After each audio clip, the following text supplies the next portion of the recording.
In tonight's episode of The Caring View, we're discussing all things 4-day week. What is a 4-day week? Well, what do we mean by it? Is it going to be effective in social care? Will it become the norm in the UK?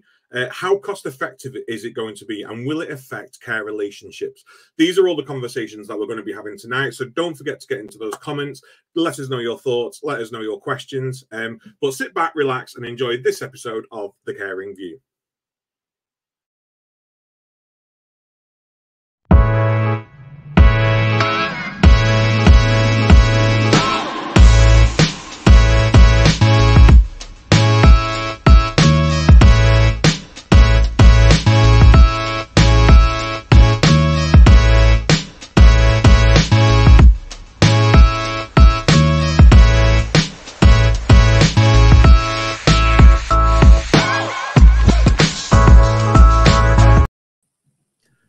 Good evening, and welcome to The Caring View, the online health and social care platform available to everybody, elevating, educating, celebrating all things social care.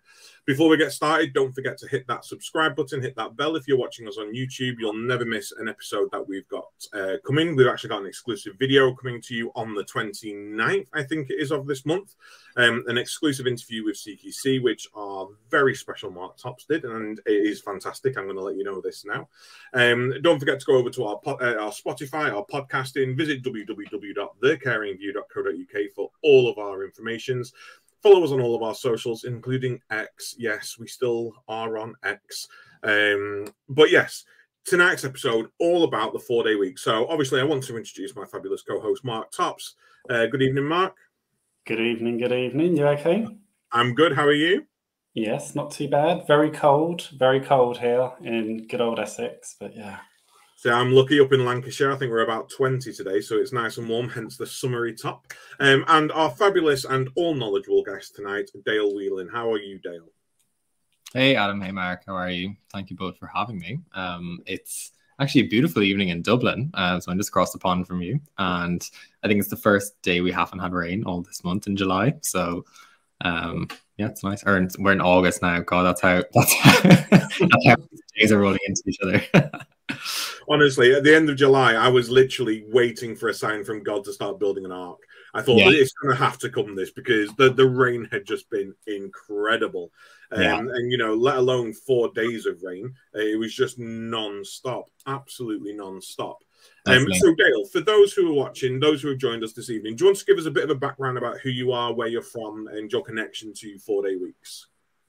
Yeah, and again, thank you both for having me. So I suppose even the audience here today is of relevance to me. I originally trained as a physiotherapist in Trinity College Dublin in Ireland, and I always had a particular interest in the health and well-being of people, and how can we ultimately, you know, create a preventative healthcare model that can actually sustain people's health and well-being into older age. And I took, I suppose, a sabbatical from my undergraduate and got an interest particularly in organizational psychology. And at that point began to understand, wow, work is actually one of the main vehicles that can either improve or, you know, disimprove someone's health and well-being, independent of all those other things like sleep and exercise and diet. Work has a very intrinsic relationship with all those, as well as a very obvious relationship with stress. So I went into a PhD program then exploring the relationship between sleep deprivation and fatigue in surgeons.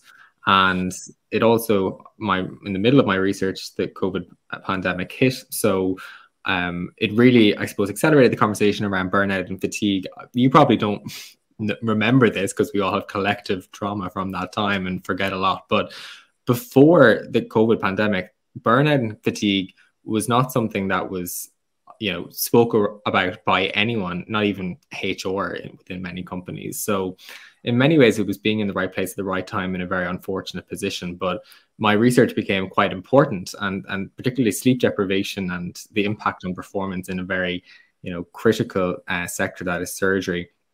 And I began to realize that, again, it all comes down to behaviors and how work is organized and how people interact with work.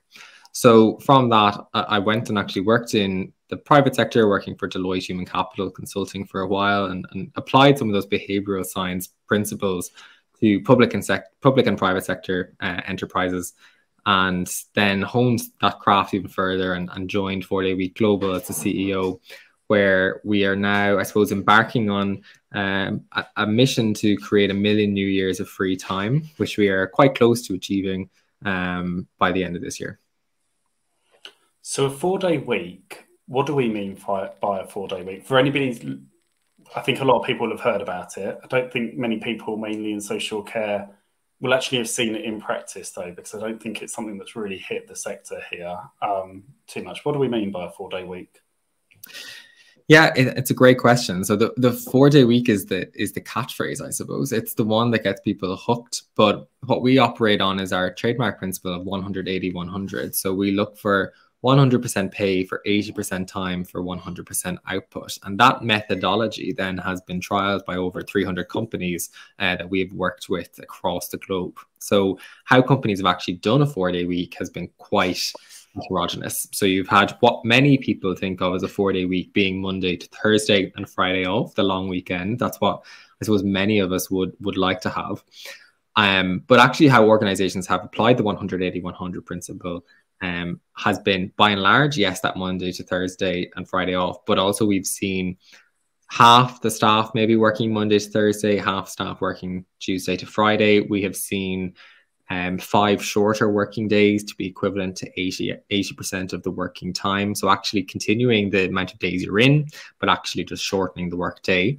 We've seen people apply the principle over a month's period or over a 3-month period. So if people end up working full time, a 40-hour week, for example, they accrue time in lieu and they can take that as additional leave then, you know, over a defined period of time. And then depending on peaks and troughs, so we always have this really interesting case study of a fish and chip shop in the UK who just decide to close business when business is not actually, you know, when salaries is costing more than the business is gaining. And therefore, I suppose, giving permission for organizations to rest. And then I'll speak a little bit more about healthcare in a second, but I might even pause there for you guys to reflect on some of those, because I think that's probably the first light bulb for many people, is to say, oh, you're just trying to reduce working time by 20%. And how organizations do that can be quite a lot more creative and a lot more freeing than just your Monday to Thursday. So I'm completely new to this. It's all very alien to me. And I know we've done an episode in the past and I still can't get my head around this. So basically, the 4-day week is looking at people to do the sort of 32-hour a week work. That's right. And I just, in my head, is that's fine. But how do we sort of put that into practice by employing? Do we get paid less? Do we get paid the same? How does the work get done? That's what I'm struggling to see in my head. So what are the logistics around it? Yeah, so we don't reduce pay, but what we are doing is, as I said, 180-100. So the metric for productivity for many organizations is time. And so we define the 40-hour work week, and once you complete your 40 hours of work, you're considered productive. But it's an extremely arbitrary metric to be using. It's not based or grounded in any sort of modern science. It's actually grounded in a working model from the industrial era, which, you know, work has radically changed since the industrial era. And work is a lot more cognitive and emotional, particularly in social care. So the actual cognitive and emotional capacity that people have on a day-to-day basis is much lower than the physical fatigue of which they would have achieved in an industrial era model. So how do you get productivity then? And what we do at 4-Day Week Global is pose the question back to organizations and say, well, if time can't be your metric of productivity, it can't be your scapegoat anymore, what are the key activities that are actually driving the end goal of your organization? And for many private sectors, that's profit making. For public sectors, it's achieving, you know, the strategic vision of the organization that they work for. And I don't think anyone would disagree to say that there is a huge amount of wasted time in the workday in any sector. And that comes down to things like inefficient processes, insufficient and inappropriate leadership and culture, inappropriate or, you know, not knowing how to use technology properly. And meetings is a huge one as well, particularly in kind of the creative knowledge sector. So what we try and do is say, well, how can you optimize all those things? And the reality is actually the 4-day week is here. It's just hidden under 2 to 3 hours of unproductive time in any given day. So that's kind of the way it lands and how it's messaged. I'll go to healthcare because I know that's what's going to interest your viewers most. So yeah, so just before you do, we did do a poll on LinkedIn asking whether people thought the 4-day week would work in social care. Now 63% have said yes, 22% have said no, 15% are unsure. I'm one of the unsure, because just going into what you've explained there, it all seems incredibly logical. We've all worked in businesses in positions where actually, I'll put my hand on my heart, I've done this in the past where I've gone, oh, I'll stretch this job out over the day because actually there's not enough work for me to do because I'm quite a productive person. And that happened in the past. And Mark and I have spoken about this, and you get your quiet quitters and you get your people who work multiple jobs to fill that time in. 100% get that. But social care is completely different because it's allocated care, it's care needs, it's care requirements. So we can't just shut on a Friday. So it'd be nice to go, let's everyone, let's just work Monday to Thursday, but actually 24/7, 7 days a week. So is it possible for the 4-day work to work in social care and healthcare? This is a platform for everyone. Yeah. So I think, so first of all, flipping the coin in the other situation. So social care, particularly in the context of healthcare, has extremely high levels of burnout. And the profession is becoming gradually, actually not gradually anymore, rapidly unsustainable, with people not entering the sector, people not staying in the sector. And that is creating more of a strain on the current resource system, creating this perpetual cycle of burnout and absenteeism and, you know, resignation from the workforce. So that is an issue that is now facing global healthcare systems. So previous to the pandemic, it was common for people to go from, you know, social care maybe in Ireland and move to the UK or move to Australia. That social mobility was how people exited the system. But now people are exiting the system altogether. So they are going from social care and they're going into the private sector, or they're going into another job altogether. So that is a huge risk for the workforce. So what needs to happen for healthcare then in order to be sustained? And I draw on a few different case studies. So the most significant one was in Iceland. The government of Iceland made a drastic intervention to reduce the working time of its entire public sector workforce. And in doing so, they recognize, yes, if we're going to reduce working time, we will actually have to hire more staff in order to offset that time lost for patient contact.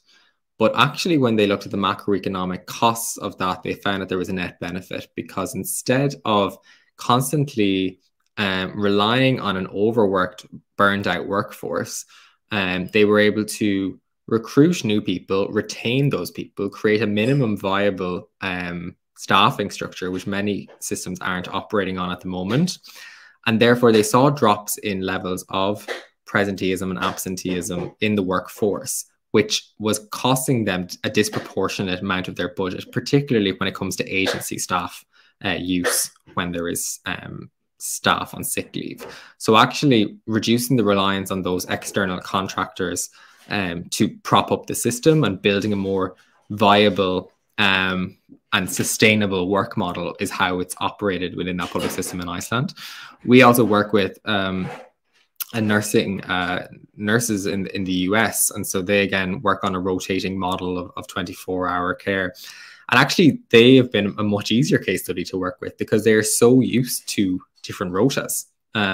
You know, a lot of healthcare professions work off non-traditional rotas from 9 to 5. So actually, there is a willingness in healthcare systems actually to be more flexible around rota making than in many other professions. And so what we've seen in the NHS with some of the trusts that we've been working with there is that there may be a leniency actually to people opting into doing weekend work if it means that they can get a 4-day week in return. So actually it's being seen as this trade-off between the employer and the employee. Someone gets you get something, and in return the employer gets something as well. So they're kind of the two examples that we would see. The city of Gothenburg also one of their large healthcare institutions also brought in a 4-day week. And it came in with some mixed results. So they found that you did have to hire more staff, but actually that ended up costing the system. But what they didn't necessarily look at was those macroeconomic considerations. So when we look at something as complex as healthcare, which is already working on a structure that is not sustainable, it's about actually relieving some of those hygiene factors within the workforce and getting them back to a basic minimum structure that's working. And actually what we find based off the case studies is that will lead to a net profit and ultimate growth back within the healthcare system. Thank you very much. I think a lot to digest there. I've had a couple of comments that have come in. Before we come to them, the teams that you've been working with in the NHS and healthcare, how have they started to adapt that 4-day week model into their teams? Because obviously it's not something that, well, I'm assuming here, but you might tell me otherwise, just thinking it can't be something that's just a very gradual introduction. It's either an all or nothing. Are you able to talk about kind of if somebody listening tonight thinks, oh, actually, I really want to do this with my team, how do they embed that into their service? On the contrary, actually, I think that this is best done in smaller pockets and particularly in more complex organizations. And yes, there is risk in, this being seen as a biased thing for one organization, but actually how you design the change management program around your rollout will negate some of those negative impacts. So if you say we are trialing on, one frontline staff group and one administrative group, and we will evaluate the effectiveness based off those groups. If they are successful, then we will roll out to this group and we will roll out to this group. So that's how I've seen it happen better within more complex organizations, where they don't necessarily, with small and medium-sized enterprises, they're better able to take risk like that and to to innovate and to generate. They're constantly changing as an organization, where it's harder to do that in more large bureaucratic organizations. So those pilot and feasibilities actually probably, in my experience, tend to work best in smaller cohorts in more complex public sector organizations in particular. And I think that's also coupled with the fact that you have many workers in the public sector regulated by trade union bodies or supported by trade unions. So they are an important stakeholder to have involved in these conversations as well. So how it has been framed typically is that this often in those sort of settings comes as part of a package of flexible working or new ways of working interventions that many of these trusts are trying, and it's put under the auspice of that sort of intervention. Adam, any thoughts? And then I'll go to questions on that. No, I'm I have got questions, but I know we've got parts of the conversation coming up where I'll probably best off leaving them till there so we can get to these comments. So the first question from Tina is, do organisations need more staff to ensure they cover the 24/7 period for health and social care, which you obviously spoke about, that you need more staff. How many more staff do you need so that people can build that into a business model? Well, I think the first thing you should consider, first of all, is looking at your organization and seeing is there inefficiencies. Without even considering about hiring new staff, is there current parts of the workday that you can significantly cut out or you can reduce? And I mean, we saw this quite a lot in COVID, where we saw this massive switch to telemedicine. And so what used to be just one patient being able to be seen, you could now see 4 or 5 patients in the same period of time. So that's just one example of innovation, which led to, an increase in productivity. So I think that's the first, is to do a diagnostic on your organization. Define what is productivity in your organization, and what's leading to the successful outcome of the organization. Then pull it back and say, well, what are the key activities that are helping us to achieve that? Then you say, well, what are the barriers to helping us achieve those key activities? Can we remove those barriers? Is that a short-term gain, or is it a more medium-term gain or a long-term gain? And human resource is going to be one of those barriers, but it's not going to be the only barrier. There's going to be issues around leadership, culture, process, technology, all those sort of things. And how you actually get staff on board with these sort of things. Organizations and healthcare organizations have been trying to do this for a long time through lean and agile and lean Six Sigma ways of working. But actually, those sort of things have never been effective, because why would the worker do them? Because in return, they were only ever being guaranteed more work. So I think what we see is that organizations, people, are much more likely to get involved in improving ways of working if they know in return they are being gifted this reduced working hour model. Thank you very much. And there is a follow-up that's just come in. If you need more staff and health and social care are offering flexibility and they're not getting applicants, do you find with the organisations that you've worked with that they're getting more applicants once they advertise the 4-day week? Oh yeah, like if anything, that is the main reason why businesses are interested in this. I mean, there's many reasons why organizations are joining the 4-day week, but the war for talent and the great resignation that we find ourselves in this post-pandemic era, you know, organizations have this huge grappling overhead cost now that they never previously had. And like we have seen like up to like 70% reductions in staff resignations. There was one example of a bank in the UK that had a job up for a software developer that they got 0 applicants for, and then they suddenly had 120 applicants when they were advertising it as a 4-day week post. So it is becoming more and more the differentiator within the market, because the problem with flexible and the problem with hybrid, which are both really important interventions, but they've actually been gradually eroded since the pandemic has we've got this transition now back into a post-normal world, because people are now constantly switched on in a flexible world. So you don't really actually get much time to yourself. And hybrid, people are kind of, probably less so in healthcare, but people are coming into the office and on calls all day in meetings. So it's actually not necessarily very effective or very useful either. So I see reduced working hours as the trifecta of work interventions to complement and augment flexible and hybrid, because when you're flexible and you're just reduced working, you're being very deliberate about where and when you work. And that's the same with hybrid as well. So it's giving you permission to switch off. So I'll use my own role and my own company. So I'm a regional business manager, and all the regional business managers within the organisation can manage their own diaries. So I'll get up in the morning, I might do half hour's work, then take the kids to school and I log back on. People that can manage their own time, obviously you spoke earlier about the 80%, but 100%. Would that be classed as 4-day weeks? And could organisations advertise that role as a 4-day week role based on the fact that you can manage your own diary, or is there more to it that needs to be considered? Well, I suppose are you working 32 or are you working 40 hours, Mark?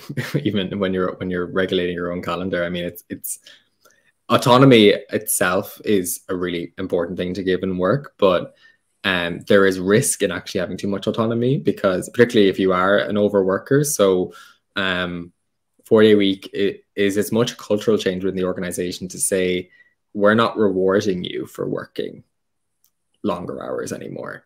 In fact, that's now seen as a bad thing.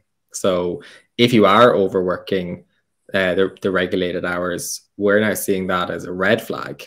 We see that as a risk for increased burnout. We're not seeing that as something that, thank you for filling the plug within the system because the system can't cope, you know? So that's kind of the narrative shift that we're trying to create. Yeah, no, I think that's interesting. I think when you say, are you working more? Probably definitely am, because I think actually where you have that flexibility, I think I'll do a couple of hours here and you do a couple of hours here. And actually when I add it up, I'm probably doing a lot more than what actually I'm contracted for.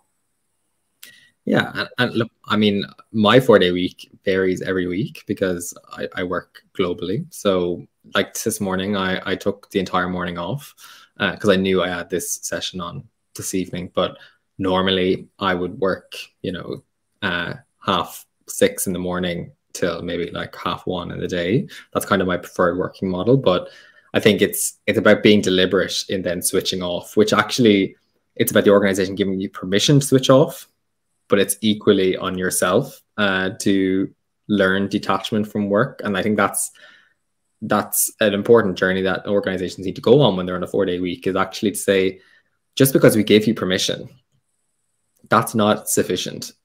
We're relying on you as teams and as leaders within the organization to tell us and figure out, how does this work on the front line best? How does this work in back end staff best? And that's actually a team-led initiative. We give permission, you tell us how you're going to do it. If it meets the business's needs, that's great. That's what we find. Put trust in your employees. They're smart and dedicated employees. They know best how to improve their own ways of work. That is much better led from grassroots up than the top down. Yeah, I mean, I fully agree with that approach of leadership. In fact, I was talking to a lady at Morrison's tonight because they never have the recyclable paper bags to pack your shopping in at Morrison's. It's always the 60p more expensive plastic bags that are always there. And she said, no, we always want the paper bags here, but do they listen to the staff on the floor? No, they don't. The management make their decisions, and that's what goes. So I fully support the sort of bottom-up approach. I'm going to be completely honest, though, that I'm very much in the unsure to bordering no on the social care thing. And I think it's healthy that not everyone agrees, and I think it's going to be good to be able to have that conversation. But just in the chat, we've got two similar comments. So one was around 12-hour days. What's the difference in this model? Because research is showing that long days aren't really that effective at the moment. And Paul's come up in the chat as well. Now, I have got the full comment over on LinkedIn because there's a character limit for some reason on StreamYard. But I am one of the unsure. For care and nurse, etc., we seem to go in cycles. Condensed week to 5 out of 7. Shorter days both have pros and cons. But research is showing that the longer days are not healthy. I'm really not sure how it would work for registered managers where pressures are increasing and expectations of roles is rapidly increasing. From my observation of my managers, they have very little wasted time in their day and are regularly working 50+ hours a week. Processes that are in social care for optimization have been discussed for years, but have not been reflected in practice yet. And I think this really comes down to a thought that I had where we were talking around wasted time and productivity. And one of my least favorite things about the pandemic was how we relegated people's care to technology. I'm not a fan of it. I think, yes, it's great if we can do telemeds, that's wonderful, but actually, holistically, that person might not see anyone else for the rest of the day. So we're compromising the human need aspect for productivity, which, ironically, it decreases productivity because that person's well-being then goes down the pan. But it very much is, for me, how do we do this when realistically there is no wasted time in social care? And as Paul's mentioned, there is no infrastructure there to support us.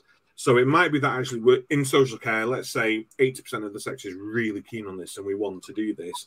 But actually we've already got 160,000 vacancies and we're offering people £1,000 to £3,000 golden handshakes and they're still not coming through the door.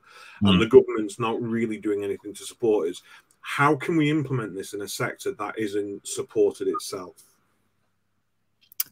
Well, what's the alternative? That's what I say to you, Adam. As in, if it's not taking a risk on something that is growing evidence base, you risk continue doing the same thing over and over again and things just getting perpetually worse.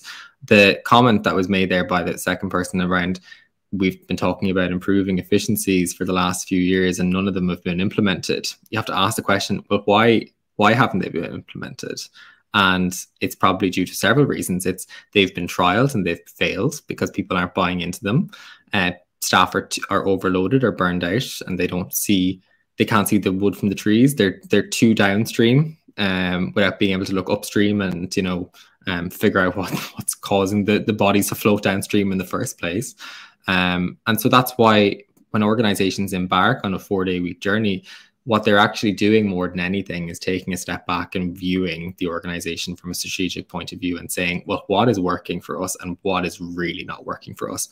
And that can be very hard for organizations to remove themselves from a very myopic lens in saying, we do everything great. And, what organizations have to do is kill their darlings. So say to themselves, there is things that aren't working very well for us. And maybe we do need to invest and make those changes now. And we have this opportunity with collective staff buy-in by providing this reduced working hour model.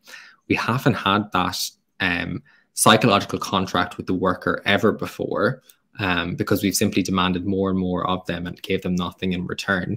remuneration is an important motivator for the workforce, particularly in the growing cost of living crisis, but it is not the only thing. And particularly with the emergence of younger generations and Gen Z and millennials, they are looking for more from work than salary, because they recognize that salary is not enough to guarantee them the American dream anymore. You know, people aren't guaranteed to get houses or to be able to start families and do all those things that people were able to do in their late 20s 20 years ago. So now they're saying, well, I want time. I want time off. I want to be able to live in my 20s and not be suffocated by my work. My parents created the term burnout, and I've seen what that has done to them in their 50s, and I don't want to end up like that. So the reality is that the trends are emerging and they aren't going away. And so therefore, we are in a new paradigm in our ways of working, and we need to adapt to that new paradigm if we're going to continue to operate in a pre-COVID world, expecting what is currently working to keep on working for us. We are going to collapse. But I take your point.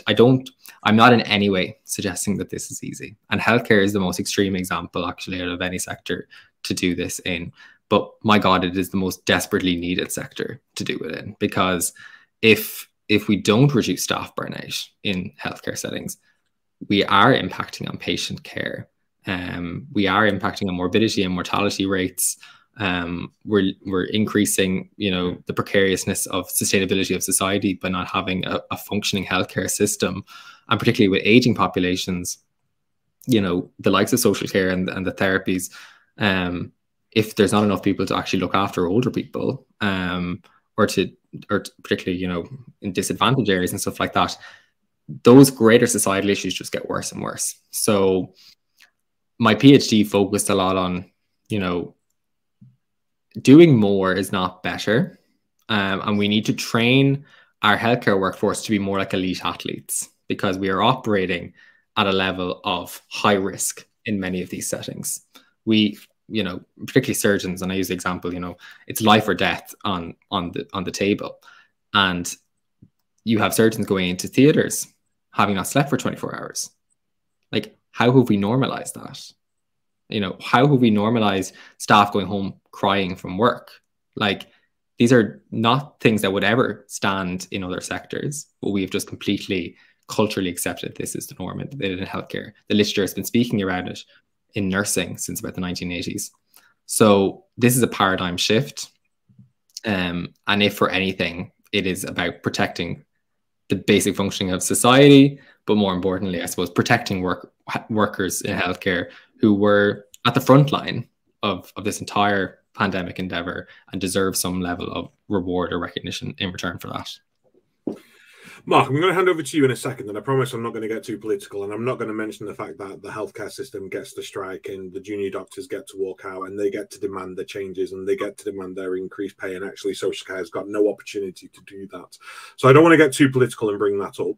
And I also don't want to go into stoicism and my disdain for people who think they're entitled to everything, when actually in life we're not entitled to a thing. We have to earn our way, and we have to make our own path, and we have to make our own journeys. So I take your sort of points on the new generations, the Gen Z, the millennials. I call them the OnlyFans generation. They want to go on social media and get rich quick, and that's what they want to do. They, you see them all on these TikTok lives, and I do feel like there has to be a quid pro quo within society. There has to be this, yes, we are going to look at you allowing to create these paths for yourselves and to live your life. And we understand the economy is messed up, and, I'm feeling it myself incredibly so at the moment. But actually, we also need to put some hard work in, and we need to commit to trying to be a part of that society. So it's going to lead me on to the one question that's come up into the chat, and then the next topic, which I'll bring Mark in for. So how does on-call factor into a 4-day week? Because predominantly you're not paid working hours for on-call. That's additional. It's usually a small monetary sort of addition to your wage. And we've already spoken about it, but we are going to need more staff, which does equal more money. And if we're not going to reduce what we're paying people, so let's say on a 40-hour week they're earning £12 an hour, they would earn the same amount but over a 4-day week. So they're rate would probably go up to something like, I'm terrible at math, £14 an hour, let's say. So we're actually taking more people on and spending more money, having people on call, and actually the industry is not getting the money in. So Mark, I just want to bring you in on this, because obviously you are frontline at the moment, you are recruiting, you are overseeing services. So I want to just hand over to you for this section of it. Yeah, no, I mean, in terms of can social care strike, come join us on the Care Show on the 12th of October, because we're doing a talk on it with some guests. So yeah, it's definitely a very interesting subject for social care. I'm listening, and I'm kind of thinking of like the two teams that I oversee, where I've got the team of the office staff, and I've got the team that are kind of out and about in the community, because it's reablement and home care. And I wonder whether, to answer Paul's question earlier about that we've been talking about it for years, but we've never actually really changed, whether that's because when we think of the 4-day week, and I'm just as guilty, we automatically think of 4 solid days with then the 3 off. Whereas actually, if we go back to what you spoke about at the beginning, which was 100% of the pay for 80% of the time, but 100% of the productivity, actually for my office teams, I could fully get that and say to them, actually, we need to cut your time by 20%. That just means you finish earlier, later. You need to be really good with your diary management so that people know where you are and what you're doing and bits and pieces. When it comes to the front line, I struggle to get my head around it more because of the things like Adam said, that actually you need that 24-hour care wrap around the whole time. And I think we've all got contracts with local authorities and whoever it is, or private customers, and the expectations there that actually there's somebody going to, and more so for care homes, probably even more than care homes, because I think home care, you probably could cut it by 20% and say, actually, we just don't offer a service between the trough hours of 1 till 3, when actually not many people really want that in home care. So I could, from a home care perspective, could see it. From a care home, though, slightly different. And I don't know whether you've got any care homes that you've done this with, Dale, that you could talk about, or obviously we've spoken about healthcare, which is obviously a very similar kind of story, where you need somebody there the whole time.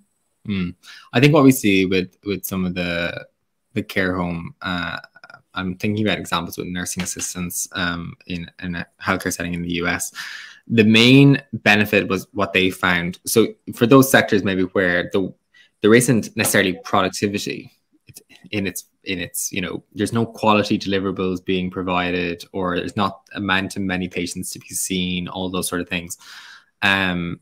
What we are seeing is that, yeah, they might hire more staff, but they are significantly reducing their reliance on agency staff. So that's where that net cost benefit is. So it's tackling the issue of recruitment for those organizations, and it is working well for them financially.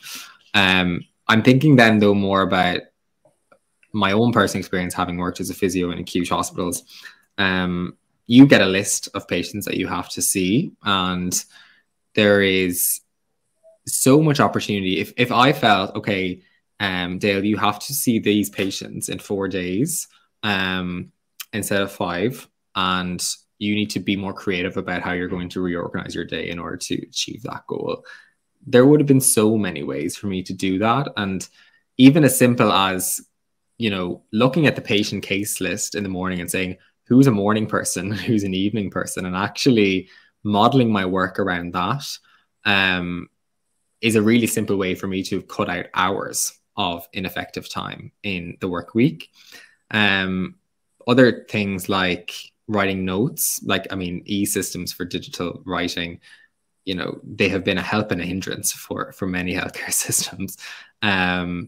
I personally prefer the writing notes. I think actually things got done much quicker. So I think it's not about just implementing a technology because you think it's going to work. It's actually about being honest and saying, well, actually, is it more effective? Is it creating more time off for people if you have a nurse, a physio, and a doctor all lining up to see the same computer, which is what we see in many settings. Another simple thing, and it's a huge problem in acute settings, is bleepers. I hate them. I think they are such a waste of time. I don't know why we still use them. They're such an outdated system. You have, you bleep the doctor and they don't answer the bleep because, in my experience, having worked with surgeons, 90% of them don't carry their bleeps. They all use WhatsApp to one another. They purposely don't carry it because they don't want to be contacted by the nursing team or the therapies. So you have this huge amount of wasted time trying to access the right people who don't want to be accessed. So something like a 4-day week is saying, okay, well, if we're all embarking this new endeavor, we're raising all these issues to the ugly head, and we're saying these are the main barriers to reducing working time. And, you know, we all need to play our part in order to get to that goal. So they're kind of things from my own personal experience, and then also from those kind of care home examples that I would have seen in our case studies. And I guess listening to you there has to be that buy-in from the top down, so that actually you've got the higher managers that are making sure that people are following it, implementing it, kind of almost watching the diary to make sure that people aren't doing what I spoke about, what I'm doing earlier, which is just managing my time, but doing more hours.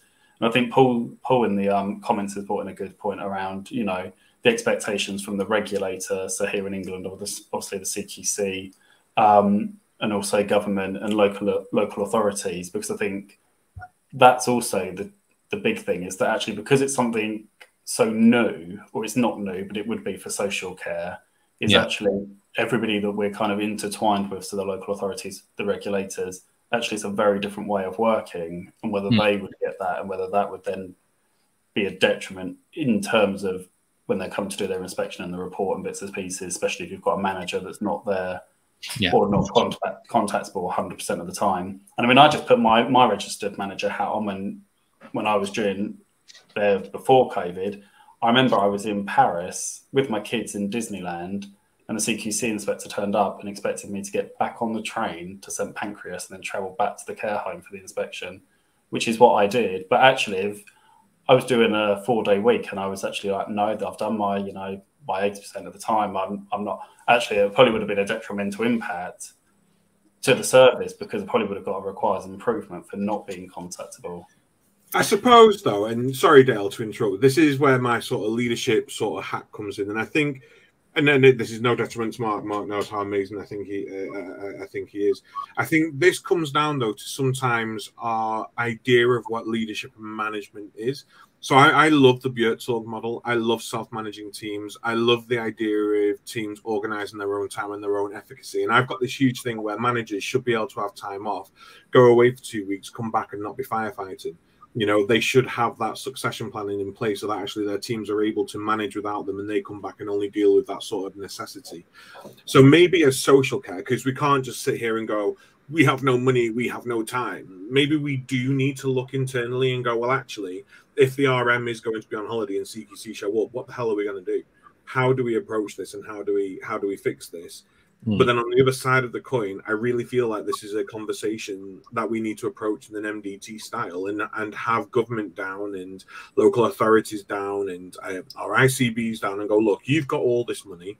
This is the current recruitment crisis that we're in. If you just actually upped our rates like this, we could try and adopt an 80% an 80% time, 100% wage model. And maybe recruitment and retention could improve and increase. And maybe we just need an ICB in the country to go, actually, let's trial this. Yeah. Because once we've got that data, once we've got something empirical that we can sit down and go, oh, actually, yes, it's worked. Brilliant. It might not. And then we can look at the variables as to why it failed. But I think it needs that sort of holistic buy-in for us to be able to achieve this. Otherwise, like Paul mentioned earlier on, it's just going to be stuff that we're trying to do in social care that no one wants to buy into until we can go and strike.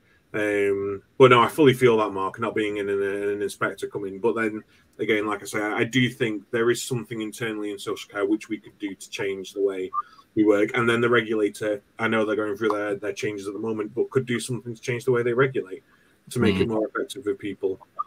And I think it's tying into, Adam, like, as you said, there have been several initiatives over the years to try and improve ways of working and processes and all those sort of things within the sector that have probably fallen on their knees, just by huge investment and research and time and great aspiration. But if you're missing the piece from the puzzle, which is actually getting effective change management, which is facilitated by engaging all stakeholders and motivating all stakeholders, you know, something like a 4-day week is an accelerator for that, because it is a mutually intrinsically motivating activity. So staff are making the changes to the ways of working, becoming more lean, more agile, because they want more time off, and staff and the management are changing their mindset from saying, as long as the work gets done, isn't that great? You know, and that's kind of the mindset change that we see these organizations undergo.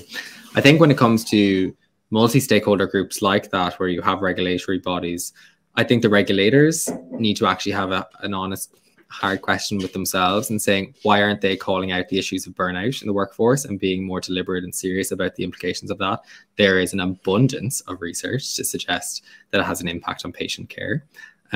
So they have, I think, many regulators across the healthcare world have failed in their duty of care for patients by not actually addressing effectively issues of burnout within the workforce. So I think that is a very honest and hard fact to deny when there is such a body of evidence there for them. I think the most obvious example of maybe a complex stakeholder was the South Cambridgeshire City Council implemented a 4-day week recently, garnered huge political involvement. Members of the Tory party have called for the end of it, despite a 6-month successful trial of it. And so it became very much like, what's the evidence showing versus what is the popular narrative by politicians, and particularly that the Tory politician plumossing to their audience. And actually it has had the Streisand effect. So now you have more and more councils signing up for the trial because they've seen the evidence, and actually by drawing attention to the evidence, by trying to end the trial, it's had the opposite effect. So I think something similar actually is probably what will happen in a lot of public sector bodies. And I wonder whether actually it's just going to be a case of social care will be late to the party, because hopefully from those local authorities, that will spread across further local authorities that then implement it. We know the CQC and the other regulating bodies are actually moving to more of a digital approach and actually won't be coming into the service. And I'm surprised in their new ways of working, they've not implemented a 4-day week, because they struggle as well with recruitment and retention as much as everybody else does in social care. And I wonder whether as more and more of these local authorities and other governing bodies move to that way of working, whether actually naturally it allows social care to kind of follow suit, because that will become the norm of working. And at the moment, if we were to do it, it'd be very much going against what the norm is. And I think spoke there about, you know, the integrated care boards and bits and pieces, and with no disrespect to anybody on an integrated care board, very little of what I see is forward thinking and visionary. It's kind of the same old that we've been talking about for the last kind of 17, 18, probably longer years, just going around and being rehashed and just kind of given out as something new. So actually, I think I'm on an integrated care board this Thursday, I might approach the idea of trialing it for them. But I don't think that they would accept it, because I think it would be so very different than what they're used to. But I might be wrong. I can post an update. I think it's if the way it might land better is that you're moving from time to output, and it's that shift in productivity assessment is what is facilitated through a 4-day week. But you actually can't get from time to output without getting staff buy-in, and staff buy-in is achieved through giving them something in return, and that is through the reduced working hour policy.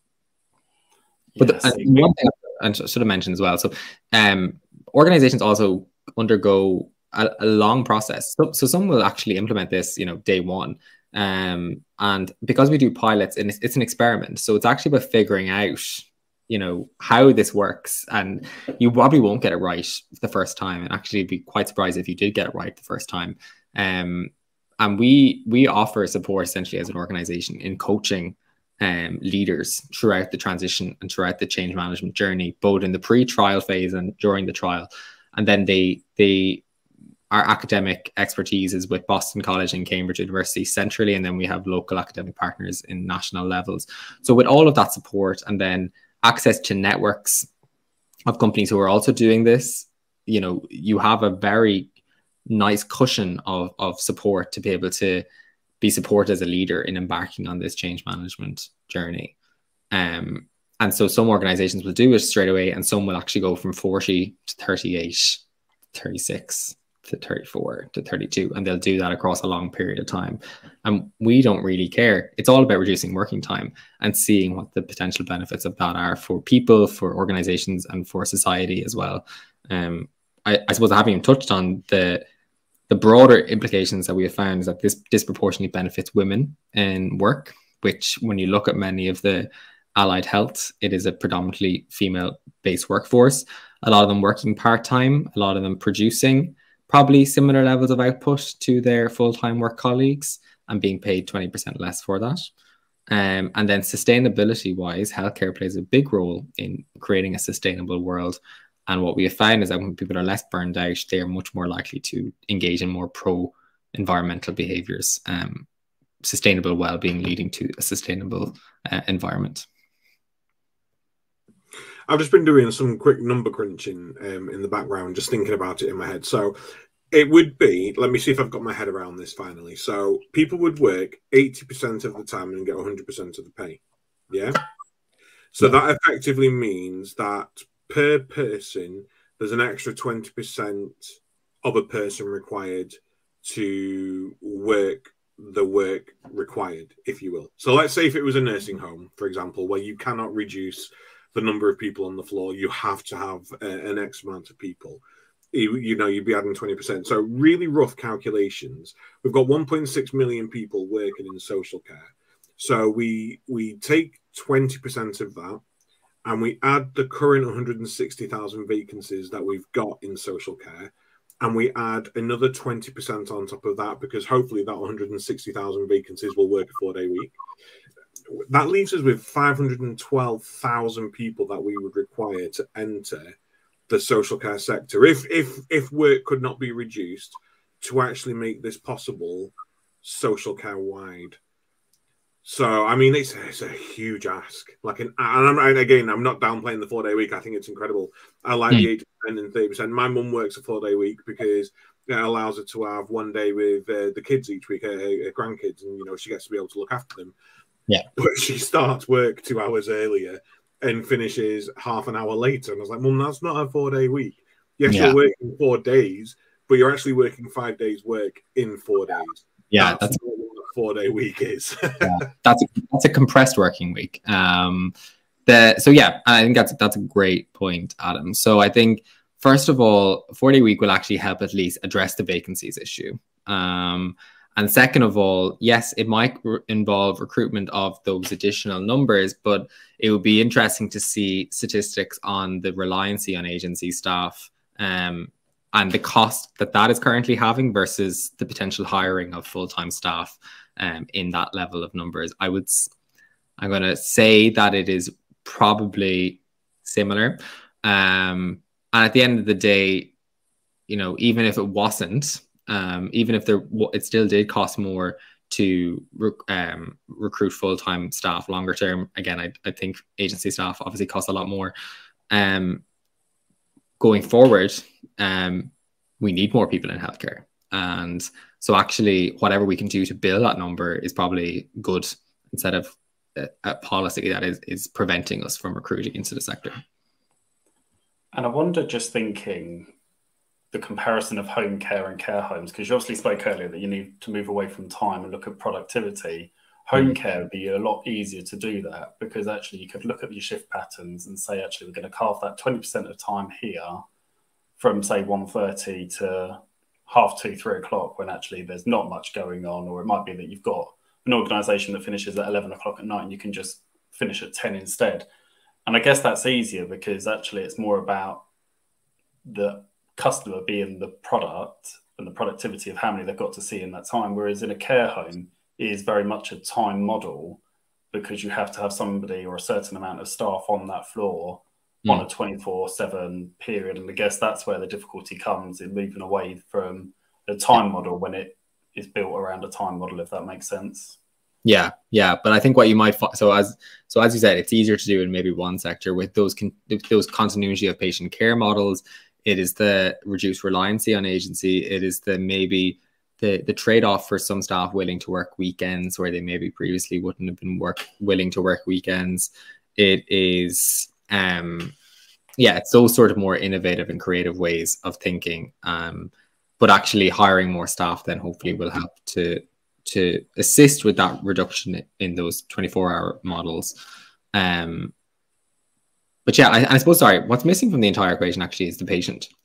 So we haven't even spoken around patient care and whether patients would like this or not. And I think that, oh, look, who would affect this? So, I mean, research shows consistently when staff are burned out, they are emotionally exhausted, they are disconnected, both from the people around them and from the people that they are providing services for. We know that there is a very strong science in the human factor psychology regards to patient error and fatigue and burnout and sleep deprivation and all those sort of issues.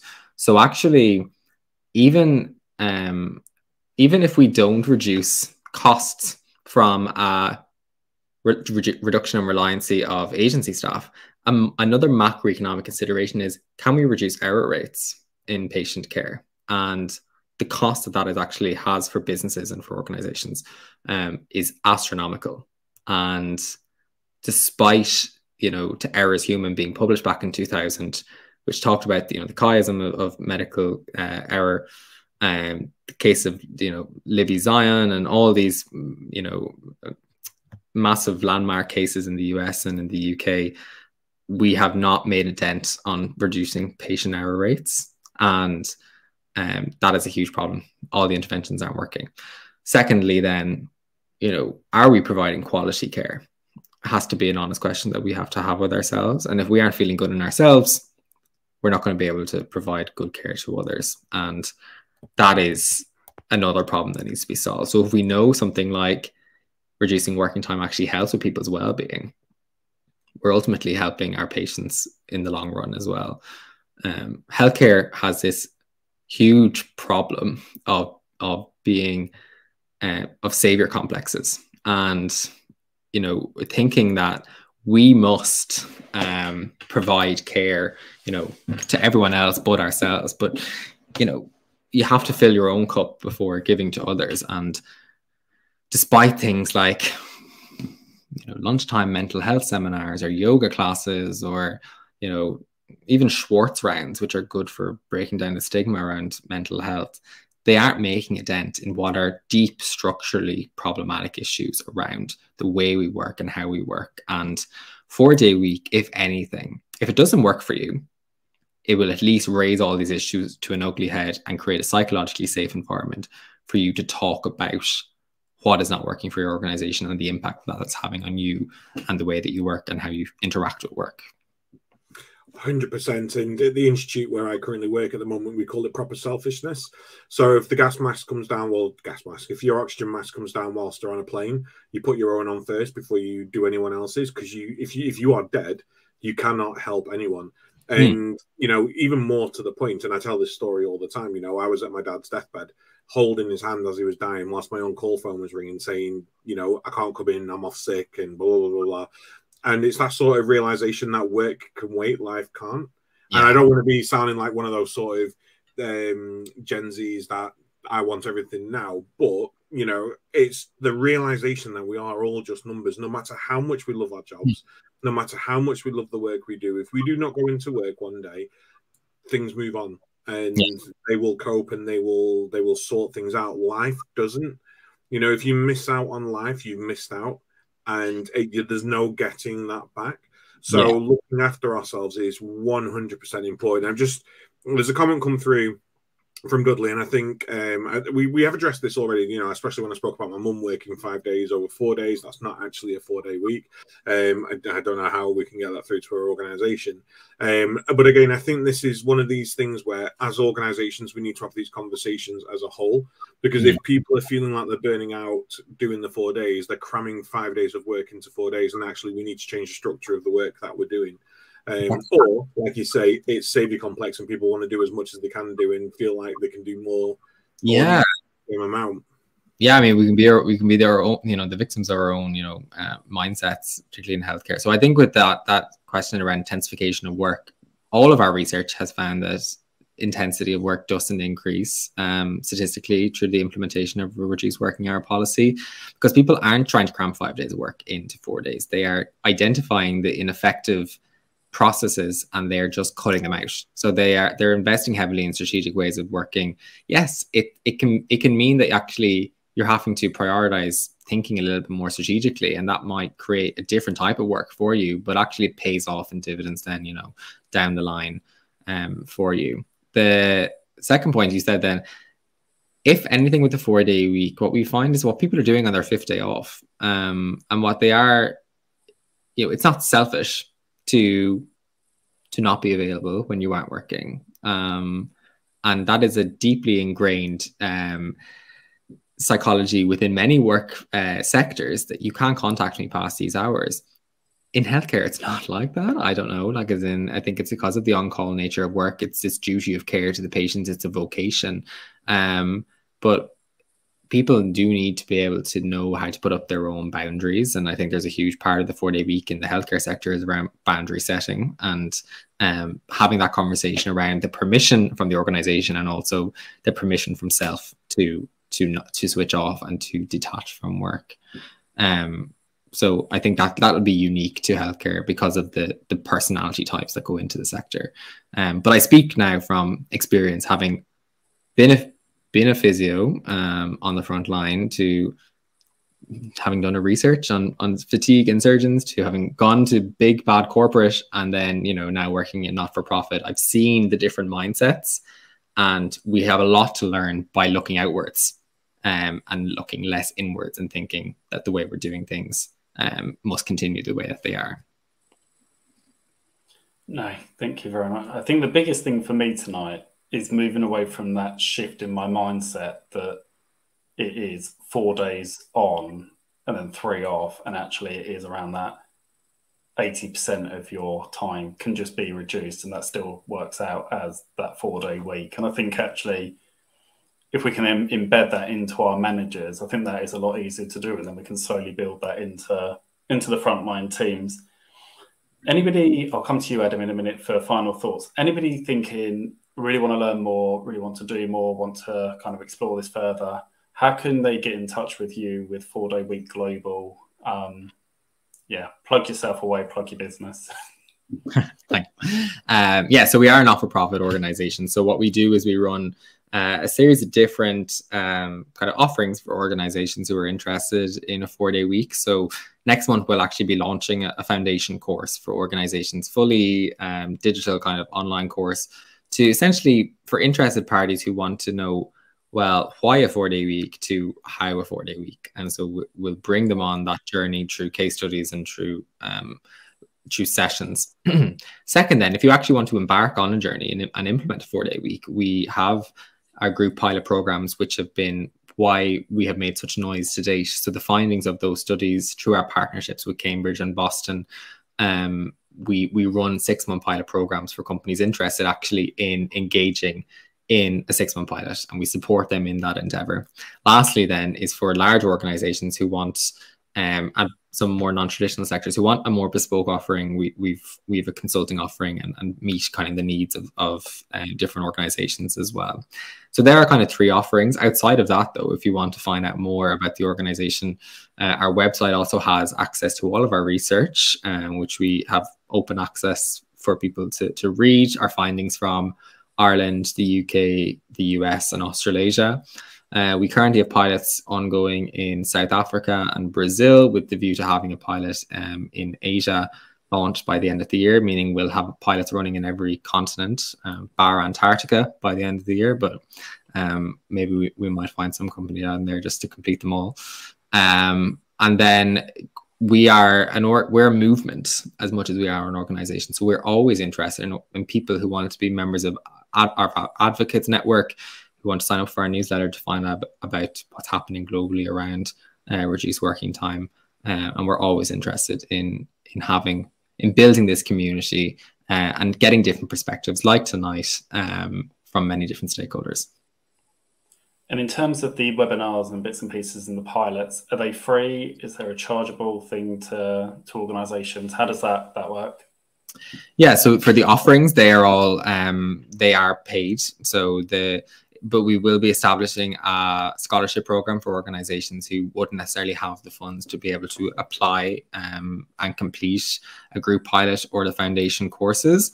But we also run information sessions every few weeks as well, where we essentially show a little bit like tonight, but a little bit more in depth about how we actually bring organizations through the change management journey of implementing a 4-day week as well. Thank you very much. And last thing before I hand over to you, Adam, are there any grants that you know of, or have you seen that have ever popped up for the 4-day week to try and change kind of the ways of working in bits and pieces? Just thinking of the funds that are coming into the integrated care boards at the moment to aid discharge, actually, if you were looking at a very different new model within your organisation to support your local hospital, there possibly would be a grant there. But is there any other grants that you're aware of to support organisations? You asking me, is it? Yeah. Okay. Unless Adam knows. I'm not acutely aware of the grants in the UK, but I think we haven't really tapped into the UK's funding supports in any great extent. But I certainly am interested in going to the Wellcome Trust and the likes to figure out if there's a funding model for this. The reality is actually probably some of the funding will come from EU-based projects in the more immediate term. They're the ones that I'd be more acutely aware of, because things like Eurofound, which is one of the agencies associated with the EU, look at quality of life in the relationship with working time. And so they have been interested in this space for quite a while. We're increasingly growing our research network in the EU, and we will be looking at applying for larger grants in those spaces as well. But unfortunately, I wouldn't have any specifics about what available grants are in the UK. No, that's okay. Adam, final words for you before we close out tonight. No, I just think it's been really, really interesting. I will say I'm still on the unsure fence, but I think I have a lot more knowledge about it now. I have a lot more understanding about it. I feel more confident in being able to talk to people about it.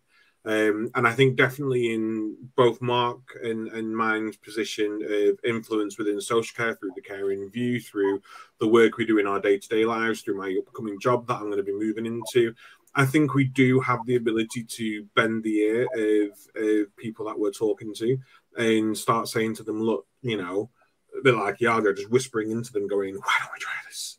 Why don't we do this? You know, let's do something new. Let's do something fab and actually put ourselves on the map. If we want to bring ego into it, you can look fabulous for the rest of the country if you can say that in our little area we've done something incredible. It might not work, it might work. Will the 4-day week become the norm in the UK? I don't know.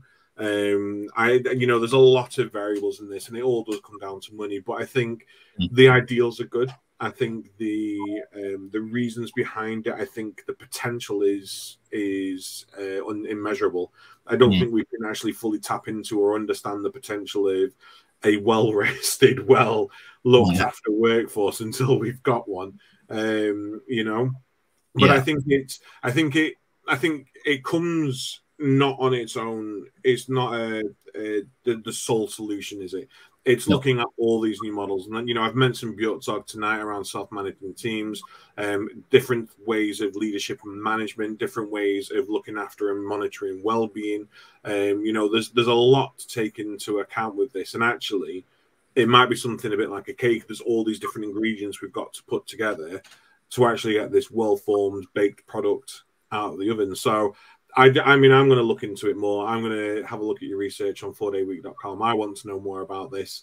And I think, Mark, there's scope here to have a look at where some of the main barriers might be in social care moving forwards, and something that we could potentially do to say, look, we've done some of the legwork already, and this is where the problems are. But Dale, I just want to say a huge thank you for joining us on an evening. In Dublin, you're saying it's not so bad. I'm absolutely sweltering in this house. I'm in a mid-terrace. So I've had radiators fitted today for anyone who actually cares. And to actually get the radiators working, they've had to turn my heating on and then off.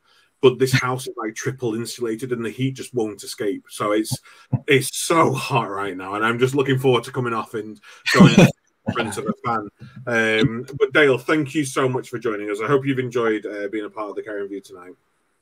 Yeah, no, thank you both for having me. And I think I'm always, the 4-day week is the concept, but I certainly don't want to be prescriptive about how it's best done in every sector. And I think having these sort of conversations, you know, is really great, because it's just, the seed is planted, and from that, you know, the tree will grow, and we'll figure out what does a reduced working hour policy look like in social care, and how that will probably be very drastically different to how it works in consulting.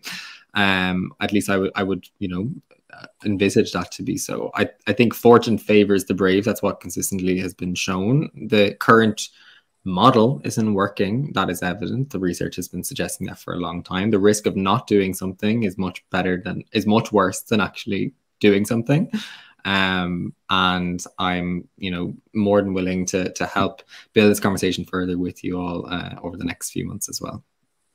That's brilliant. Thank you so much, Dale. Mark, as always, absolutely fab to see you on this lovely Tuesday evening. For everyone that's watching, this has been The Caring View. Head over to www.thecaringview.co.uk for all of your up-to-date information. Every single Friday is a new freebie Friday. We're on a bit of a PRN medication approach at the moment. We've had a few questions coming around PRN, so some free resources coming out around PRN management. Don't forget to head over to YouTube and hit that waiting button for the 29th of August, which is going to be our pre-recorded episode with the CQC, hosted by our very own Mark Tops. That one is not to be missed. But you can access everything directly through our website. So until then, thank you, everybody, for joining us. As always, this has been The Caring View, elevating, educating, and celebrating all things social care. Take care, and we will see you next week. Thanks Thank you very much. Good night.